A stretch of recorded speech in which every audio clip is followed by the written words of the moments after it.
ओम साईराम. आता आम्ही चाललोय बाबांच्या मुख दर्शनाला. तर आता सकाळचे वाजलेत 7 वाजलेत. तर आता चहा पाणी सगळं आंघोळ वगैरे फ्रेश केले सगळ्यांनी. प्रत्येकाने बघा कसे कपडे मस्त ड्रेसिंग मारले बघा. फुल कुर्ता त्याने तर बघ फुल टोपी बिपी घाल बघा कसे मस्त मस्त कपडे घातले.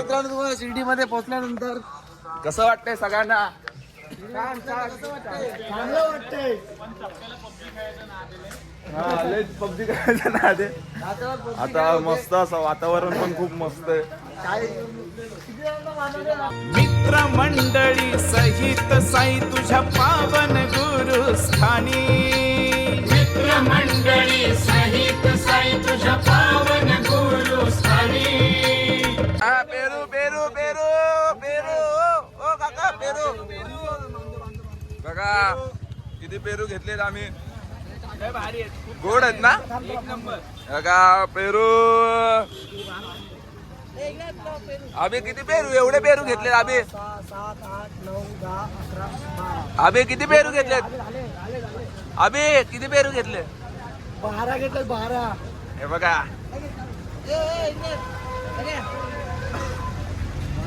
शिर्डीमध्ये आपले दादा आहेत. दादा खूप एकदम फेमस आहेत आपल्या पेरूसाठी. आपल्याला आम्ही त्यांना काल रात्रीच सांगितलेलं. दरवर्षी आपल्याला पेरू देतात ते. दादा तुम्हाला कसं वाटतं आमचं? दरवर्षी तुम्ही आम्हाला पेरू देतात. कसं वाटतं तुम्हाला? कसं वाटतं तुम्हाला? या 2-3 शब्द बोला आमच्याबद्दल. तुम्ही खाऊ नका त्यांचे पेरू. साईराम बघा साईराम फ्रीमध्ये देतात आपल्याला पेरू. अतुलने बघा किती पिशवी भरून घेतली आहे. 3 वाटे झाले. 3च वाट्यात. बघू कसं आहे ओम साईराम. ओम साईराम. झालेली आम्ही आमच्या घाटीपाड्यातून घाटीपाडा विकास मंडळ संपलेला आहे. आम्ही पदयात्रा काढलेली. आमचा 7 दिवसाचा प्रवास झालेला आहे. आता आम्ही बाबांचं दर्शन वगैरे घेतलं. आम्ही बाबांसाठी आलेलो. कसं वाटलं बाबांचं दर्शन घेऊन? आता आम्ही आमच्या घरी जातो. तर काय इकडे बघित आहे. आता 1 वर्षाचा प्रवास झाला. आता 1 दिवसात खूप मजा आली. आणि साईबाबांचं पण दर्शन आता जाऊसं वाटत नाही ना पाय उचलत नाही आमच्या इथे जाण्यासाठी. कंटाळा आला आता सगळ्या जातीला. कमी मिळाल्या त्याच्यामुळं मिस करू आम्ही साईबाबांना. आता पुढच्या वर्षी आपण लवकरात आम्ही एकत्र येऊ. सगळे मजा मस्ती करू. पण खूप मजा आली. मस्ती केली. हे 7 दिवस कसे गेले आम्हाला सुद्धा कळाले. कळलं नाही. आता वाट बघायला लागेल पुढच्या वर्षीची. वर्षाची लवकरच हे पुढच्या वर्षी हे वर्ष लवकरच सुरू. आणि आम्ही पुढच्या वेळेस पुन्हा एकदा त्याच आमची जवळणी, त्याच पालखी जोमाने सोहळा पदयात्रा परत काढूया आपण. बघा सगळे निघालेत आमची मंडळी. हे आम्ही याच्यामध्ये पेरू घेतले आहेत आणि लाडू. आमचे सगळं सामान वगैरे घेऊन आम्ही निघालेलो आहे. अशाच प्रकारे आता त्याच जोमाने त्याच जोशाने आम्ही पुढच्या वर्षी आतुरतेने वाट बघत आहे. बोला ओम साईराम.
आता आमचा शेवटचा दिवस आज आमच्या मंदिरामध्ये पदयात्रा सोहळा पूर्ण झालेली आहे. 7 दिवस आम्ही पालखी शिर्डीला घेऊन तिच्या दर्शनासाठी आलेलो आहे साईनाथला. तर आज आमचा शेवटचा दिवस. आम्ही इथं 7 दिवसासाठी 7 ब्लॉक टाकलेलेच आहेत, तर तुम्ही बघू शकता. तर आता आमचा लास्टचा ब्लॉक असेल. लास्टमध्ये आम्ही करू जर आमचा 24 तारखेला भंडारा आहे साईबाबांचा, साईनाथांचा. तर आम्ही त्या भंडाराला तुम्हाला जो व्हिडिओ दाखवू. तर ओम साईराम. चला.